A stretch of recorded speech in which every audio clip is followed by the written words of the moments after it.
I'll post one of my spoopy stories. Be me. 16.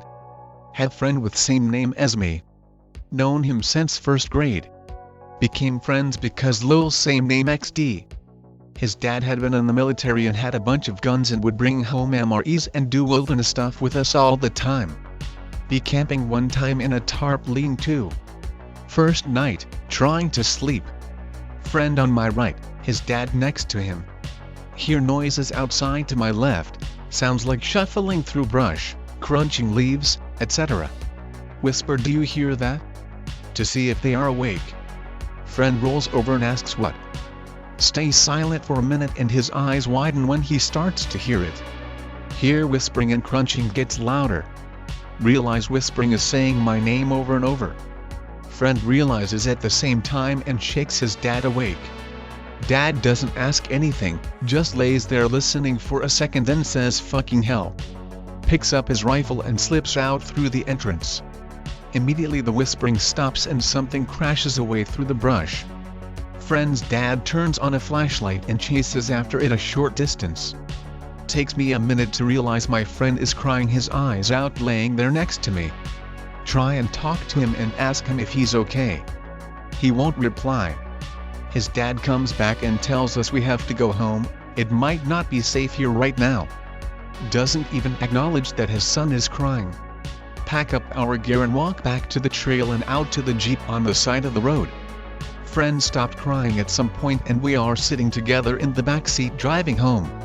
Ask him again if he's okay. He asks me what exactly I heard before I woke him up. Tell him there was shuffling through the brush and then I heard something whispering. He looks at me and says, it was whispering my name.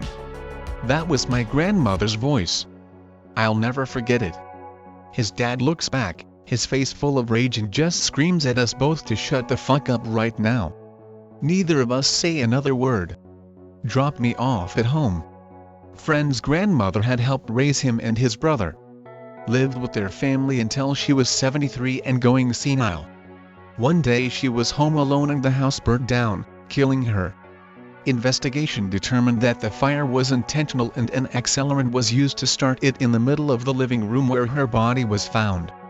A few weeks after the trip I asked my friend what happened. He told me that we had probably just heard a deer or something in the woods, but his dad was worried it might be a predator and decided they shouldn't stay out, and that he didn't really remember anything because he had still been mostly asleep until they got home. I asked him what about his grandmother, and instead of answering he told me that him and his dad were going to move to the Yukon for work and he would be busy until the move and probably wouldn't get to see me again.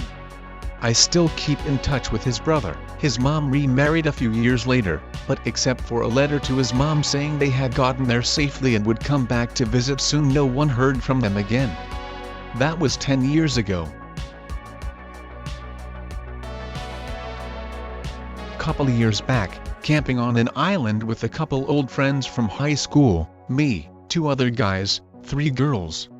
Spend the day exploring the island, doing a little target shooting. I brought my nugget and one of the other guys brought some sort of deer rifle, maybe a Savage.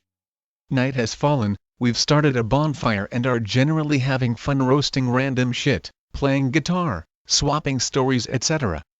The one no funs guy suddenly shushes everyone and says, "What was that?" We all look around. Hear nothing. See nothing. Huh, guess it was just a rabbit or something. Rabbits are a huge problem around here. Go back to enjoying ourselves. Eventually everyone goes to sleep, save for me and no funs. It's about midnight. We're just cleaning things up and letting the fire burn down when he taps my shoulder. "There it is again," he says. Points to a ledge about 50 feet above our camp. I look up and see nothing. No, I swear I heard something move. Grab flashlight and shine it along the ridge. At one point I see something move, quite quickly, to avoid the beam, my light just catching the tail end of it as it shambles away. It's big and moves like no animal I've seen. We both jump. Grab nugget. We retreat back to the safety of the fire. We can now both hear something creeping around in the woods near the site. I'm still assuming it's just a big cat or something, even though the island isn't large enough to support anything much bigger than a raccoon. I want to get a good look at this thing before I start shooting, in case it's a person or someone's dog. I can hear it creeping closer and closer to the site. Whenever I try to get a good look at it with the light, it scuttles away from the beam. No Gun suddenly tries a ballsy move. Waits for the thing to pass close to him, then makes a sudden movement towards the noise and yells boo. The thing growls and shifts in reply. Doesn't sound like a normal animal. Sounds like that old lady with the artificial voice box in those anti-smoking ads. Now I'm spooked. Friend is too. Raise rifle. Suddenly remembering all the weird stories my dad told me from travelers he met in Arizona. Tell friend to put fresh wood on the fire. Pour the leftover grease from dinner on there too. Break out the beer to steady nerves. The thing stalks us until about 0400, at which point it lets out another eerie growl and scurries off into the woods. I shine the light after it as it leaves. Catch a glimpse of something shambling along, low to the ground, grayish in color. Friend and I are quietly shitting ourselves. Even though the thing's gone, we don't relax until sunrise. The next night nothing happens, but we're both too on edge to sleep much. Leave on day 3, never broken camp quicker in my life. Don't talk about what we saw for months. Never go to that island again, make up some bullshit excuse and go somewhere else whenever friends want to go camping. At least one other guy on the trip was armed and somewhat competent with guns, but still.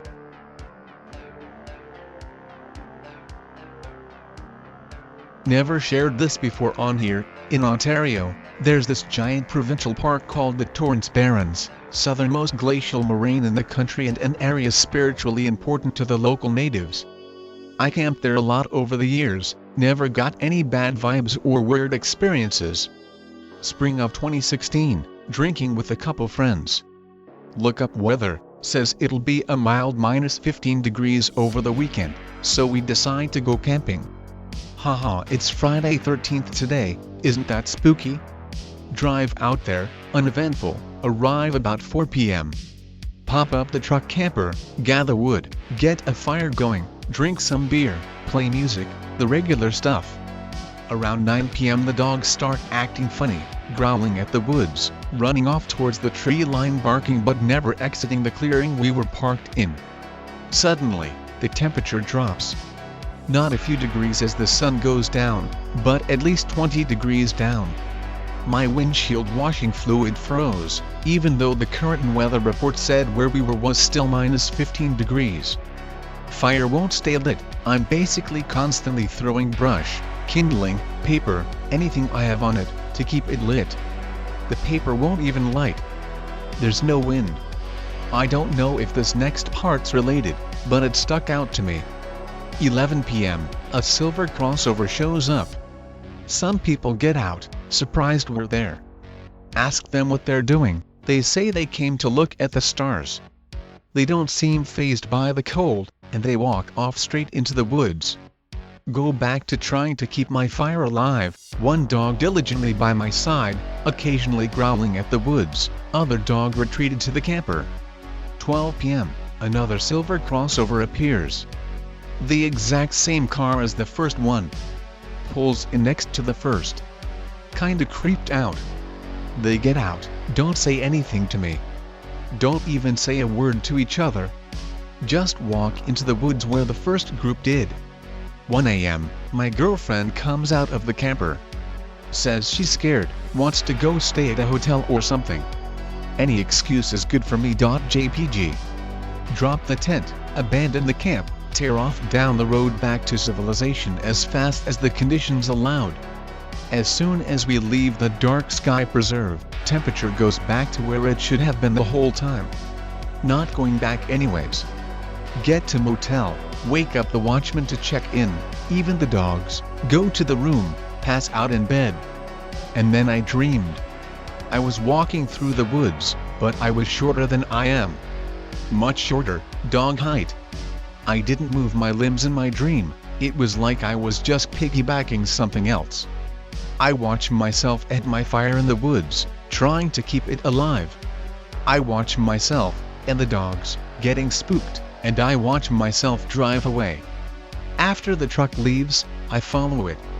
Somehow I can keep up easily, and I stay well behind it all the way to town. I arrive at the motel after the truck, after they've all gone inside, and I go to the back. I open the door, don't know how, I couldn't see any part of what I was in the dream, like a ghost, and move inside, past the sleeping watchman.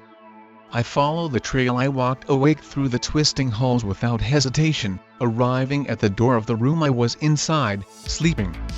Right as I approach the door in the dream, I wake up in real life from the dogs going crazy and barking/growling at the door. I jump up, kinda freaked out by the dream, and look out the peephole. Nothing. Next day I asked the watchman. He heard the door open once after we checked in, but thought we were grabbing baggage. We returned to the camp, which was untouched, broke it down and hauled ass out of there well before the sun went down again. The Dark Sky Preserve is the largest area in southern Canada without any electricity, artificial lights, or traces of civilization beyond trail markers, and it was once a burial site. I don't know what that dream was, or what happened that night.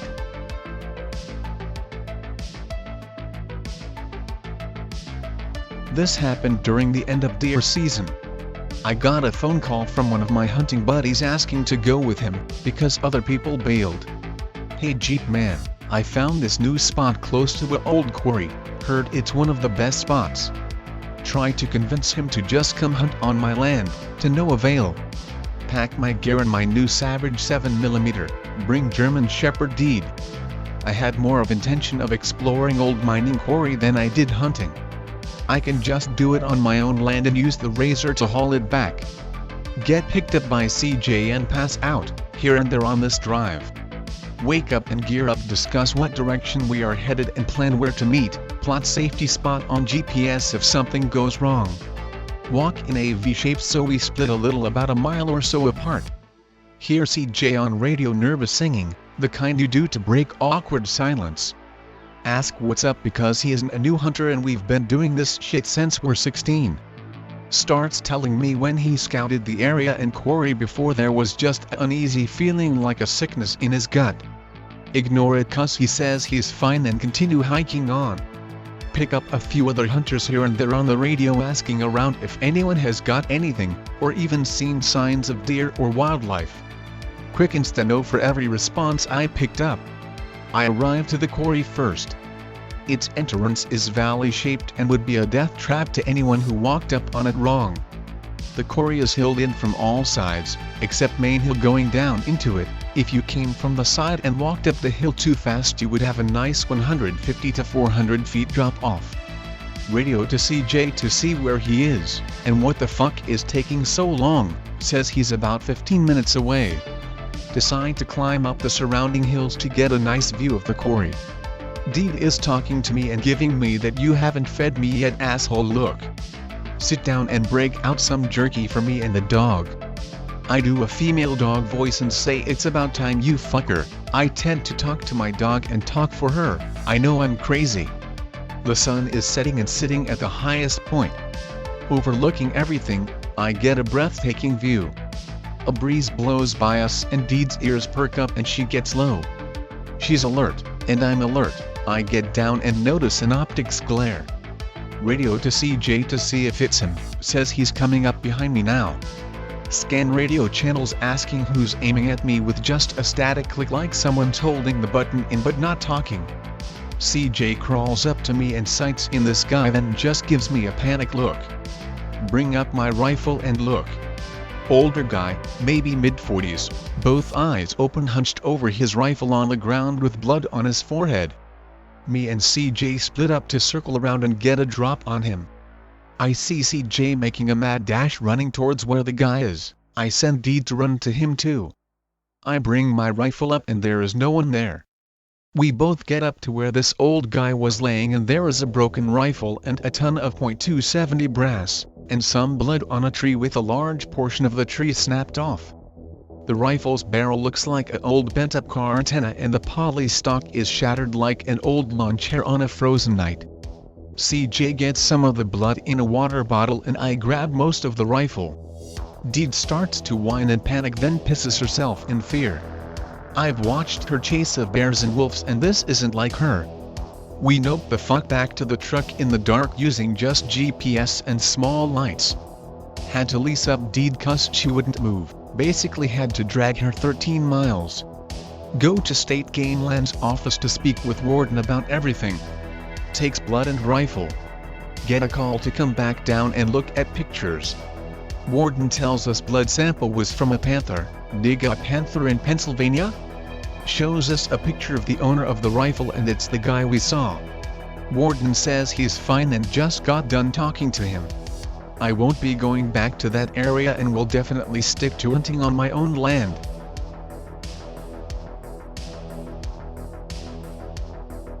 Be Mexican great-grandfather. Be about 10. Dirt poor farmers in what is now Guerrero. Extremely isolated. Heavy native blood. Lot of Nahuatl dialect speakers, old Aztec tongue. Rugged terrain, mountains and jungle. Thinly peopled. Lot of chickens and livestock start going missing. Disappearances accelerate as time passes. Lot of traps set, vermin killed. Animals still being lost. Everybody starts guarding their animals at night, fencing them in better. Find cages untied in the mornings. No trace of occupants or sounds of struggle. Let me emphasize. Untied. Everybody is getting creeped out. Pretty much no animals left in the village at this point. Nothing happens for a few days. Then, a little girl goes missing. Last person to see her says she was playing by the jungle. Suspected jaguar attack. Great-grandfather's padre gets together with a team of 6-ish men. Load up with shotguns, black powder revolvers, machetes, etc. Going into the jungle to kill the predator. Tells my grandfather he's coming with them. Passes him a .22. It's time for him to become a man. Plan to set up base at a hunter's cabin out in the jungle. Ask him for help tracking it. Spend half a day traveling through the jungle. Arrive at cabin. Hunter is nowhere to be found. Door wide open. Cabin is spotless. Old breakfast still on his table. No scavengers have fucked with it. Find drag marks in the brush. Everybody scared shitless, but keeping it to themselves. The dog they brought whines like crazy. Spent hours sweeping nearby jungle, can't find shit. Everybody meets back at camp. Notice one guy, Javier, is missing. Call out to him, no answers. Decide to make a big fire so he can find them if not back by sundown. Later that night. Everybody eating and drinking booze around fire. Great-grandpa suddenly sees a two-legged figure standing in tree line. Points it out to others. They look, it's Javier. Everyone rejoices. His friend starts walking to embrace him and offer a drink. Halfway through, friend freezes. Javier is staring straight through them. Something about his eyes look fucked up and glassy. Dog starts growling. Friend gasps Dios mío. Javier looks at him, gives weird toothy grin. Dog starts barking frantically. Javier starts slowly moving backwards into the jungle. Weird, jerky like a puppet on strings. Dog breaks free of owner's grip, runs in opposite direction. Friend nearly follows after Javier, other men grab him back. Everybody goes in the cabin and blocks doors. Hear weird laughing and scraping noises throughout the night. Something distantly shouting Dios mío. Mío. Dios. Repeating things they'd said around the campfire earlier. Next morning, decide that they'll send team to get the police. Great-grandpa would slow them down. 3 men too scared to leave stay at cabin. Other 3, including Padre, will make a breakout. Tells great-grandpa to not open the door for anything, even if it sounds like him. He'll recite a certain prayer if it's really him. They unbar the door and book it. Pick related. Take best weapons. Cabin has a .22, 1 pistol, and machetes. Hear laughing noises shortly after they leave. One guy panics and tries to run and catch up with the breakout group. Others fail to keep him inside. A little later, knocking on door. Great-grandpa and others stay quiet. Aim weapons at door. Hear voice of guy that fled saying things like please, no, stop. About to open it and let him back in. Suddenly Javier starts talking outside. Nope.jpg. This continues for hours. They run out of water. Stuff moving all around outside. Hear gunshots in the distance. Different voices approaching. Someone knocks on cabin door. It's great-grandpa's padre. Says the words he was supposed to. They open door. Group of rurals with him. All white as a sheet. Step outside, notice weird patterns in dirt. Outside of cabin scratched and covered in unbelievable number of claw marks. Leave jungle ASAP. So trigger happy they pump 1,000,000 rounds into a armadillo moving in a bush. Arrive back. Dog back at owner's house. Pack bags, sell farm, move near relatives in Gringo land ASAP. Probably just a mezcal and tequila talking, but if he was telling even half the truth. Seriously, fuck rural Mexico. So many creepy stories from the indigenous backwoods areas.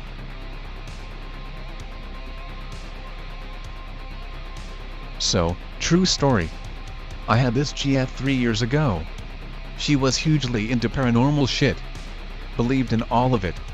I didn't, but I always found it interesting. We saw this scary movie at some point that involved demon summoning, and she got really into it. Asked me if I wanted to try it with her. She was scared to try it alone. I figured why not. She did a bunch of research and read a bunch of methods. I don't know exactly what it was. I just said I would go along with it. In the end, the things I knew she settled on was a moonless night, in a blacked out room. She did this kind of weird looking almost pentagram with salt. She had 5 candles on each point of the star. It was the only light in the room. She was adamant on that. They weren't particularly bright either. So she read from a printed out piece of paper. We both pricked our fingers for a drop of blood, and then we blew out the candles and waited in the dark, though she was firm on the fact neither of us put any part of our bodies inside the circle. We wait in the darkness for a few minutes holding each other, not making any noise. Honestly, I don't believe in this stuff, but it was kinda intense. Fun but intense. Eventually she lights a candle, cause we had to leave all our electronics outside. Nothing happens, surprise surprise, we go to bed. She is really freaked out though. She was all about doing it, but after the fact she was worried she made a mistake. After a lot of cuddling and calming we went to bed. So this is the weird part. That night she woke me up by twisting and turning in her sleep. She was clearly having a bad dream. So I turned on the light and gently shook her awake. She woke up screaming. Not super loud but loud enough.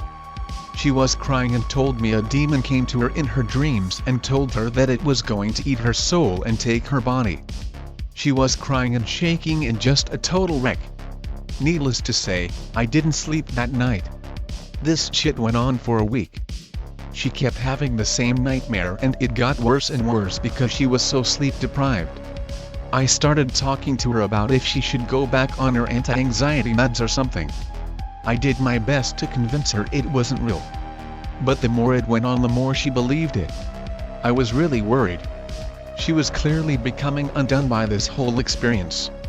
She started reading more and more stuff online. Put up all kinds of wards to protect herself. She even tried to do a reverse ritual thing she looked up. I went along with it, hoping that would calm her down and be the end of it. Nothing seemed to work. She wasn't having the dreams every night at this point, but often enough. She even got a little protective tattoo on her wrist. I mean, it was getting crazy. So I eventually came up with the idea of having her try to put the curse or whatever on me, since I helped her summon the demon too. She was really against it at first, but her resolve crumbled and she hoped I would have a strong enough mind or aura to deal with it. So we did this other ritual or whatever where we sat in a pentagram and did a blood mixing thing. We were committed and only had sex with each other, so I wasn't worried about either of us being clean. That seemed to calm her down, though she promised she'd take it back if I had issues. So not long after this, maybe a week, I had a similar dream. Not surprising really, as she told me all about them in detail enough. I didn't wake up screaming or anything, but it was unsettling. I never told her about it, but she always looked at me strangely after we did this. Like she didn't really trust me or was worried I would be possessed. I think part of it got her hot sexually, to be totally honest, when I went a little rough on her, but she always started to keep her distance, and I found her just staring at me for periods of time when she thought I wasn't looking. The breaking point came when I was changing the bed, something she usually did, and I found out that she hid a little fucking knife on the side of the bed in between the mattress and box spring. At that point I was like, okay, I'm out. I don't need to be stabbed in my sleep. I never told her I found it. I just kind of said we needed some time apart and she didn't even fight it. It was for the best really. I was getting sick of all this crap with her. But it made me think back on some of the things we did in bed before our breakup. Thinking back now, I distinctly remember times when I was above her, and she was looking straight at me with a kind of nervous but excited look. I didn't think of it then, but her hand was usually draped over the side of the bed where she was keeping her knife. Just in case, I suppose. It was odd as fuck, thinking about it now. If I said or did the wrong thing, would she have pulled it out and stabbed me? Why did she even want to do it in the first place? It made no sense, as she was at the same time distant, but oddly aggressive to do it during those weeks. Needless to say, I never brought this up with her and haven't spoken or contacted her in years.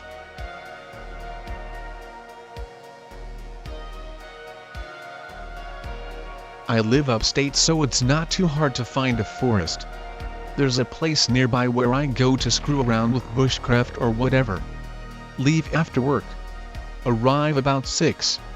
Park, walk on a trail till I see some saplings. About 45 yards of meadow off the trail. Perfect. I've got my stupid cold steel Tonto. Iron before implications. I keep it sharp enough to cut down a small tree, like I'm looking for. It's winter, so no leaves, but I remember the bark patterns. Cross the meadow, feel a rustle or something. Stop. Hear nothing. OK. JPEG. Enter the trees. They're young, most of these aren't even bigger than my thumb. Guess I'm going deeper. Step into the thicket and stop. Listen. Far behind me, like across the field, I hear a man say something and a woman laugh.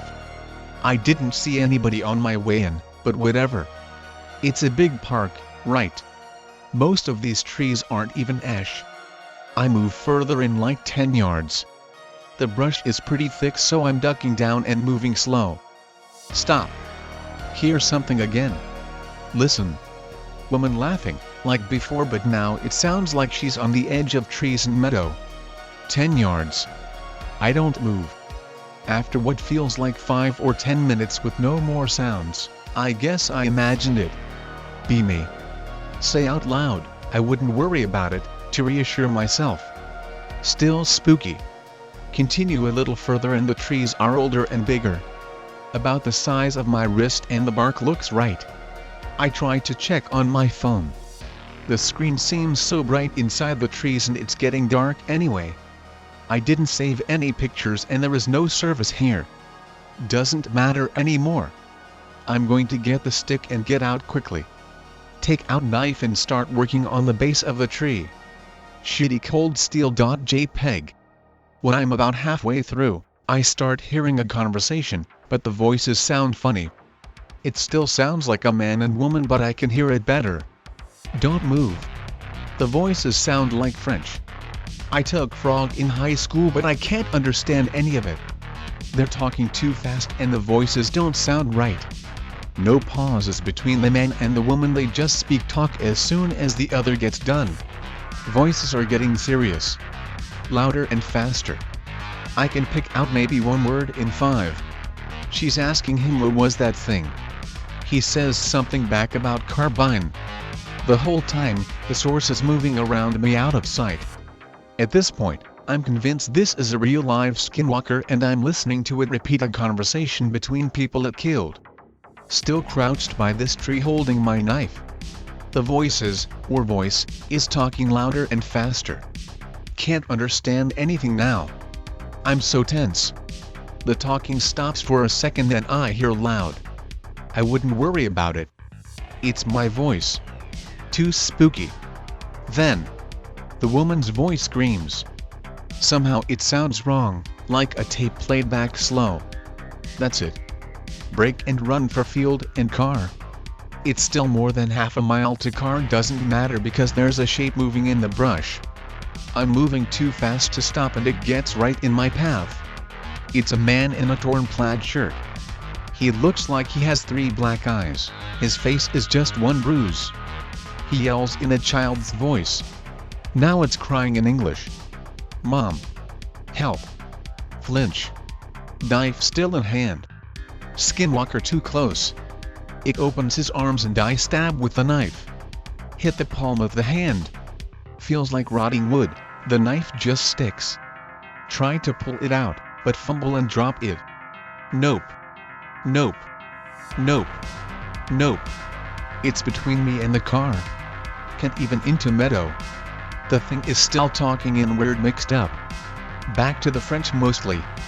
Must be old because nobody spoke French in 175 years. It's loud enough to hurt my ears and still coming at me. What do? I don't know. So, run back. With no weapon. There's the tree. Bent over from being half cut down. Clean white wood at the base. Is it behind me?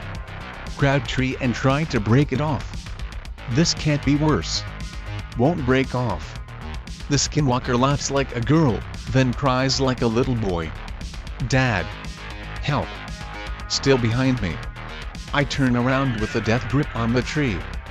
I can tear it out but it's still flexible enough to whip around some. At least he's somewhere I can see him. Nope. Shit. Hear him again. Behind me. Whip no leaves tree. Stare into brush and growing darkness.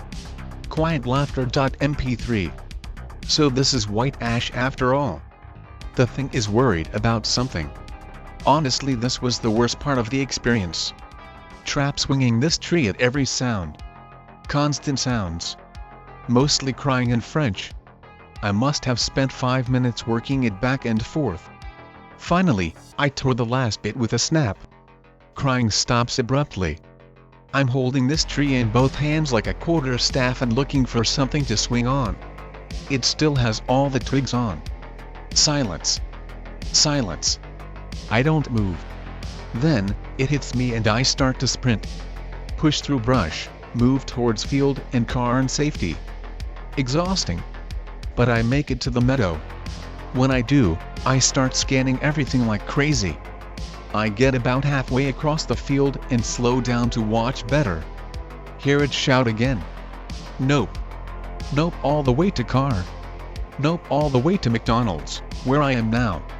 I'm starting to calm down now. Writing this helped. I just realized I lost my knife, but I've been looking for an excuse to replace it anyway. Suggestions appreciated. But after it all, I can forget the last thing it yelled at me. I can still hear those words, especially because they're my words, just repeated back to me. The last thing the monster said to me. I wouldn't worry about it.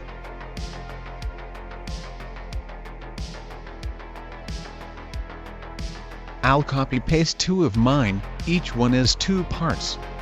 Be about 14 years old or so. Friend's family has a lot of property in the middle of the woods. Go over there fairly often to goof off / ride quads / shoot .22 LRNB BS and stuff / be stupid kids. His house and yard is clear of all trees and stuff for a good 125-yard square. Then it's just surrounded by trees and a single driveway. Nearest neighbor's house is about 20-minute walk away. Friend's property has a few trails for walking and a few pretty wide trails for riding quads, but the rest is just woods with little to no trails carved out. That's where all the fun always is, because trails are repetitive and wild woods are more fun. Heading out from his house in one direction into the woods for about 15 minutes, it comes to a clearing. Clearing is a field that is fairly large. It's all thistle, like you can't see the ground because the thistle all grows so close together. Never go past this part because it's spiky, but this day we decide to check it out. He has a .22 LR rifle and I have his .22 LR pistol just for goofing off with no intention of shooting anything. Late afternoon, so sun will be setting in an hour or so. We're using sticks to beat the thistle down and making a little progress just for the hell of it.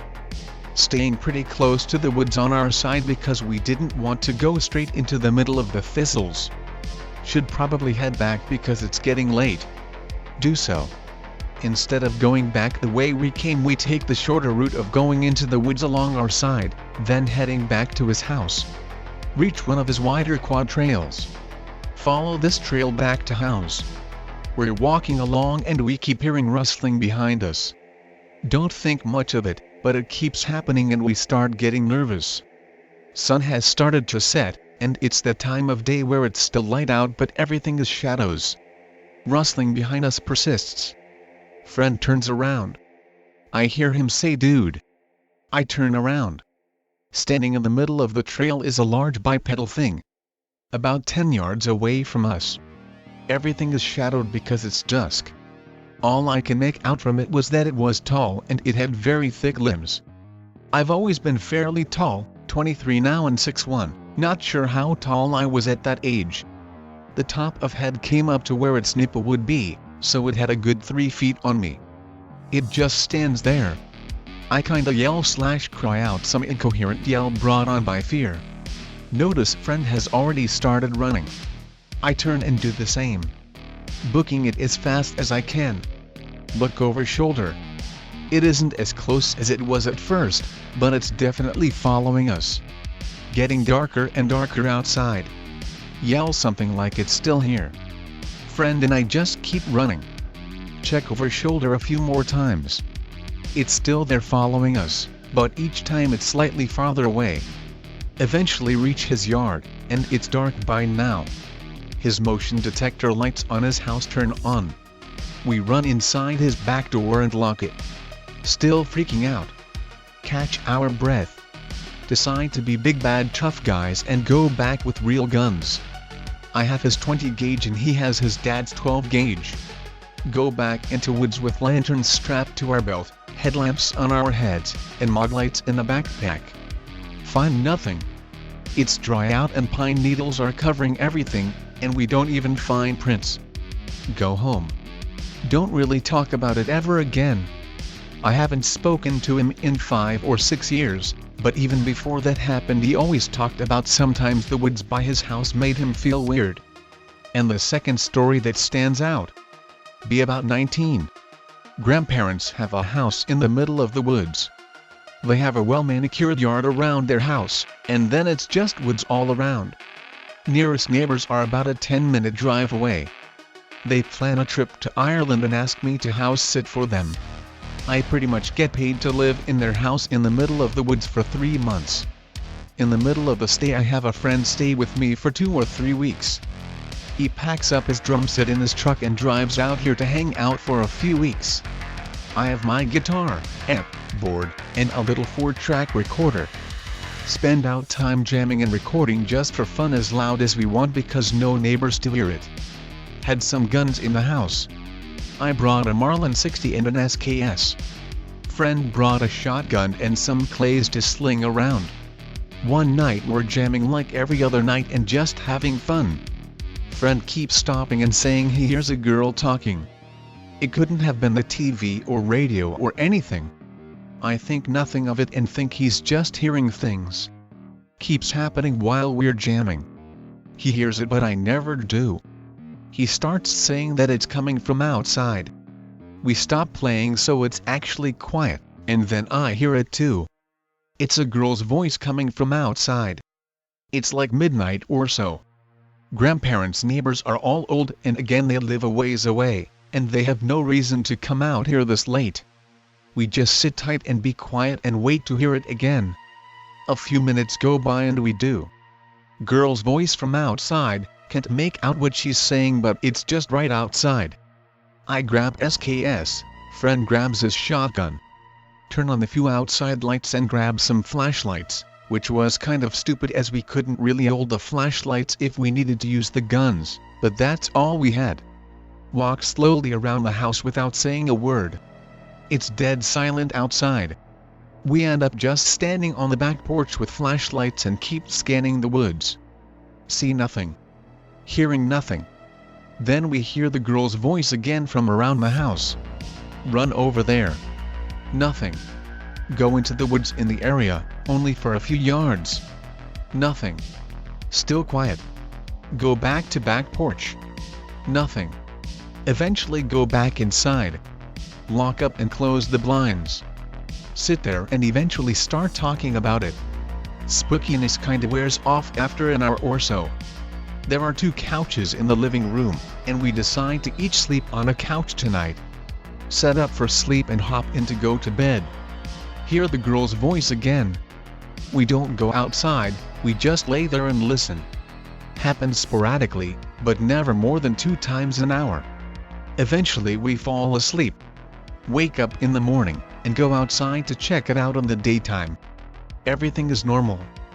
Doesn't happen again while he's there, and only happens one other night about 3 or 4 weeks after he went home.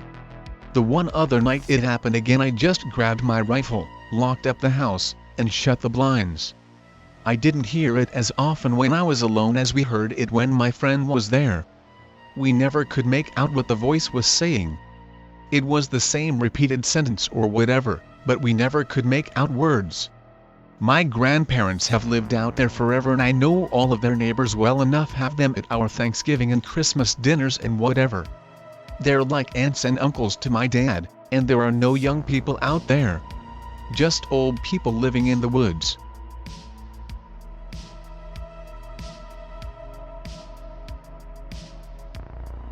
Here's a story from my youth, quite long so I apologize for that, but it's an occurrence I feel that you all would find interesting. I grew up poor. A trailer park in northeast Texas, the Piney Woods region. By trailer park I mean this place was basically woods with a shanty town of trailers and sheet metal homes. Most of my dad's family lived here, 2 of his 3 brothers and his parents. My mom's family lived in Shreveport, Louisiana, but we never visited them much. My parents weren't like most people there, they married before they had me, and became parents at age 25 instead of the average of 16 in our trailer park. They lived there for 2 reasons, one being my father was an alcoholic who wasted away jobs and money, and the other being that we took care of my grandparents. I went to school, and quite enjoyed being there, partly due to me wanting to escape what I experienced in the lake lot as I called it, since it was situated near the shore of a reservoir. I can tell you that the only way to get out of that place is through sports, with minor exceptions. I gained a cross-country scholarship to go to a college in New England, and I escaped the cycle that had consumed my father's family for years. So that's basically the context for this story. The uplifting story kinda ends there. The death of my uncle reminded me of an old curse my family would talk about, not a curse on us specifically, but about the lake lot. The story exists in multiple instances. I'll tell each story in its own context to make it more coherent. The first story is the events that happened before my time. These are what I grew up listening to, and aren't as interesting as the personal stories, but bear with me. In the lake lot there's a lot of abandoned trailers. People come in with their trailer, shack up for a month or 2 to escape lovers, parents, or just get high for a while. When they leave, they often dump the trailers. They're mostly cheap prowlers or pop-ups that only run a couple of grand. Half of the trailers at the lot are either run-down seasonal homes, or abandoned trailers. The permanent residents often make sheet metal add-ons to the trailers to make them like home. East Texas engineering for you. Anyways, there was this one trailer, an old red prowler, that just kinda popped up one year. No one knew who brought it in, but they never saw anyone leave, but the lights would be on. Most likely a meth junkie, so people left it alone. After about 3 years, the trailer was run down and the park handyman went down to see what was up since the lights would still be on at night. He went down there, knocked on the door, and apparently no one answered. The handyman, Mr. Keque, left and that was that. Except the next morning his neighbors found him with his throat slit. Now there's violence at the park, but aside from abusive parents, exes, and the occasional junkie fight that results in a death, not much violence takes place. Eventually people attributed it to whatever was in that trailer. A band of 3 or 4 guys went down there and what they found, I do not know. Rumors range from bodies, to voodoo books, to an old witch. The men wouldn't say but they drove to the police office to report whatever they saw. It must have been important. They died in a brutal car crash on the way there, hit a gator basking on the road and the truck they were in slid into a tree. 2 men flew out the front windshield and the third smashed his skull against the dashboard. After that everyone in the lot stayed away from the trailer. It gained legendary status and no one messed with it except for dumb kids who would only go up and poke it or toss a rock. Adults never went near it, and told everyone it was haunted and an old man lived inside who would eat you if you got too close. That's what I knew growing up. The story along with other little legends. Up to this point it's not out of the ordinary in my opinion, but the summer of 2006, when I first remember events pertaining to the trailer, I realized it was quite different. 2006. My cousin, Shelda, and I were playing outside, hide and go seek or something. We never went far, but the dense woods and empty trailers made for many good hiding spots. My favorite was an old hollow tree trunk. If you looked out the back you could see the prowler. The prowler was about 40 yards behind my trailer, across one road, one trailer, and some woods. While we were playing, I saw a man enter the trailer, a young guy in his 20s in a black hoodie and jeans. I didn't recognize him. This was odd because I was that annoying kid who always started convos with people, and since my dad was always passed out drunk and my mom was working at the grocery store 30 minutes away, I talked with anyone I could find. Once I came home from school, my cousin found me in my usual spot, and noticed I was looking off at the prowler. She asked what was going on, I explained, and we both crouched and watched what would happen. The man opened the door, it wasn't locked, and nothing else happened for about a minute. Then we heard a gunshot. Being in Texas we were used to the sound of it, especially in our hick trailer park where drunk people often fired off a round of excitement or two. But one of the windows broke. We knew it came from inside, and after a few more minutes the man who entered never came out. We told our parents, they were mad for us even looking at the prowler. They called the police, none of the neighbors would dare check it out. Police came. Yellow tape. More cars. Ambulance. They came over to my grandma, the neighborhood watchman of the lot, and mumbled to her for a bit. Later I found out the dude walked into the trailer, sat down crisscross on the floor, and blew his brains out with a shotgun. They didn't remove the trailer for some reason. Cops kinda hate us. We're trailer trash that clog up their weekend nights with domestic violence and drunk antics, and many ex-cons live here. No one knew the man who killed himself, blew off any dental records he had and had no ID on him. Fingerprints weren't on file either. We don't keep track of people here unless they go to jail. There were rumors of course.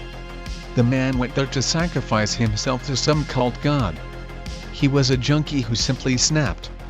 His lover/parent/family member owned the prowler at one point. Either way it only reinforced the taboo around the prowler. Story 2, this event took place about 2 months after the first one, in the fall of 2006. One day I came home from school. Mom was at work, Dad was God knows where. Get inside our trailer, turn on the TV and start doing my homework. Fucking nerd.mp3. Dad comes home about 30 minutes later, drunk as hell. I can tell he's in a violent mood. Hard liquor makes him pass out but too many beers and he likes to see how strong he is. He staggers towards me and I run outside. Maybe this is where my cross-country skills first developed. I run to a spot on the lake shore that I always go to, through dense woods so my dad can't catch me. Then I come home an hour later and he'll be passed out. The prowler happens to be near the trail I take to get to the water. On my way back I notice something. There's noise coming from the trailer. Like a TV is on fairly high volume. I can't make out any words, but the noise is obvious. I keep my distance. I wait about 20 yards away and slowly make it back towards my trailer. The buzz from the trailer gets louder, turns into a static noise. The static gets very loud, like a tree full of cicadas in the summer. I'm mortified, and stumble backwards. Suddenly the windows of the prowler shatter, except for the one that was blown out obviously. Right after they all shatter, the noise stops. Silence. I stand up and run back to my trailer and never tell anyone. But that event scared me for life, and I never even looked at the prowler for about a year. Flash forward to 2008, my friend, Wyatt, and I are playing with a few other trailer park kids, probably 9 of us in total. What's important to keep in mind is that one of the boys was notorious for killing animals and scaring us by leaving the carcasses on our porches. He was 2 years older than us and went to jail basically right when he turned 18. We were playing manhunt. Really just chasing each other around, no rules basically. It was fun, our after-school routine when it was nice. I'm following Wyatt around. He was a year older than me and knew the park much better. I was fast, we were the perfect combo. When someone saw us, Wyatt would run and I would try to distract who was chasing us. I'd let them get close then outrun them, and eventually track down Wyatt. So this exact thing happened, and once I escaped this kid, I went looking for Wyatt. We had set places to meet up, so it made it easier. Based on my location I figured Wyatt would be by his nana's trailer. About halfway there I see a dead raccoon pinned to a tree. Its insides are torn out and are assembled in a neat pile on the ground. This isn't normal work for the kid who killed animals, Lucas, but I wouldn't put it past him. I'm currently majoring in environmental science, so ever since I was a kid this stuff just made me sick. I was one of the few kids there who cared about animals. Anyways, I run away in a pretty sour mood, and when I see Wyatt on the porch of his nana's, something is up. She's out there with him, he's on her lap. When he sees me he runs and says, "Did you see it?" I say yeah, and I feel bad for that poor raccoon. He gives me a puzzled look, and then says no, I meant the boar. We look at each other confused, and his nana comes down and talks to us. We tell her what we saw and then another kid comes running down the street. He's one of the younger ones, and is crying and whimpering Lucas. Wyatt's nana knew about this kid, and we all thought we knew what was up. The younger kid found a mutilated raccoon in his hiding spot apparently, so we all went to find Lucas. Lucas was walking around looking for kids to tag, and when we found him Wyatt's nana yelled about the animals. Lucas denied it, which is strange. He always admits it, he thinks it's cool to kill the animals, manly even. But he says he didn't do it. Tells us he can prove it. Takes all of us, Nana included, to a tree in the woods. Now how would I have done that? Lucas points to a deer carcass, 15 feet or so up in the tree. Its head is gone. The blood is still dripping down, it must be relatively fresh. We all are at a loss of words, even Wyatt's nana was in shock. Now you should see the head. Whatever guy lives in that old trailer took out the eyes and mounted the head on a stake in his yard. Lucas was new. He didn't know about the prowler besides the fact that we don't mess with it. Wyatt's nana almost faints, and yells in such a manner that even Lucas listens, and tells us all to go home and to never go near the trailer. Later that night my mom asks what happened, I tell her and she seems scared. It shouldn't be this active. What? She realized she said too much. She said the animals, they got themselves into trouble. My mother was a smart and kind woman, but not a good liar. I knew it was false. But I didn't push it, part of me wanted to never know what she meant. I still don't, at least not completely. We stopped manhunt for a while. And activity related to the prowler stopped for a while. Maybe whatever it was that killed the animals realized it had been too active, people noticed. I wish it stopped forever. I won't critiques this next one, but these are few things that didn't happen to me directly, but gave my family more reason to claim that the lot was cursed. Some involve my uncles being incredibly intoxicated, so the credibility is questionable on a few stories. During 2008, my uncle was addicted to meth. He would frequently leave the park for days at a time and wander back in and sleep off the high for a few days. Apparently one night he wandered around the prowler and claimed he saw a banshee-like figure floating inside of it. Of course none of us believed it, and I don't think any of you should either, but what did actually happen was that there was a very loud shriek. It sounded like gears grinding on a car, but an octave or two higher. My other uncle was on the porch of his trailer, sober, and heard the shriek and saw meth head uncle running away from the prowler screaming about some witch. A few other people claimed they heard the shriek, and some even said they saw the prowler glow from the inside. My uncle overdosed about 1 month after this incident, adamant that a witch was haunting him. He didn't die, but after a month-long hospital stay he entered rehab. He still lives at the lot, still does meth, but doesn't talk about the incident anymore. In 2011, my older cousin, 21 at the time, was hanging out with his girlfriend at my grandparents' trailer. They were both drunk, and she talked him into showing her the prowler. They didn't go in. Apparently weird noises scared them away after getting quite close, and both were spooked for the rest of the night. 2 days later my cousin's girlfriend killed herself. He said he couldn't find any explanation. He blamed himself. He thought the prowler was responsible. Aside from these 2 instances, most family experiences related to having bad luck if you got too close to the prowler, or angered it, I guess, by throwing rocks at it as my uncle once did. The bad luck wasn't too major: broken bones, miscarriages, getting fired, stuff you can associate as collateral for being white trash and an alcoholic. I passed this off as an excuse for their dumb decisions, but I'm gradually becoming more and more convinced. I'll continue if anyone is interested. Okay, this is my last story in regards to the prowler. It happened last year when I visited my mom while I was at a cross-country meet in Austin. I was spending the night at the trailer with my parents. Dad was home, seemed to be sober, which was unusual. My mom was on edge. I asked why. Said she's heard noises coming from the prowler recently, but was too afraid to check it out. My dad was as well, and he said he was guarding the house with his ratty AR-15 till the noises stopped. My father wasn't a good shot when drunk, hence the soberness. I was too scared as well. We all felt the power the prowler had. I decided to stay 1 night instead of 2. Should have left then and there. Night falls, catch up with my parents. One of my uncles is in jail again, his 3rd DUI.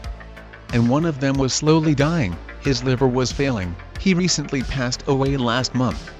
We don't say it, but I know they want to say that the prowler has cursed us. An argument breaks out around 9:30. My cousin decided to crash his car and everyone was yelling about what should happen. Typical white trash drama. I decide to go for a run. I remember why I decided to go to college so far away. It's barely light out, but I don't mind. I still remember every inch of that place. I see a figure in the road though. I can't make out any clothes, it's just a sleek shadow. I slow down and yell out, "Evening." I knew most people here anyways. And if it was a stranger, I was curious as to why they were out here. No response. I stop and stare. Something wasn't right. The figure isn't facing me, and I realize the proportions are out of whack. The feet seem to blend into the pavement, they just morph into the street. The arms are way too long, and the back is horribly hunched. It almost looks like it's on all fours. I realized it too late, and as I start to turn around, so does the figure. The faces of every animal at once. 1 second it's a deer, then a snake, then a human. Every face is blurry and decomposed though. Very hard to describe. The face changed every second or so and seemed to be organically flowing from face to face. The body was black, with no form or substance, just shadow. The figure levitated towards me, and I ran. I heard a shriek, like 1,000 kettles whistling at once. I was in flight mode. absolutely flying down the road. I didn't turn back, but a sense of absolute dread told me the creature was close. I saw my parents' trailer, and I knew I was almost there. But the creature peeled off. Stopped following me. I was dumbfounded.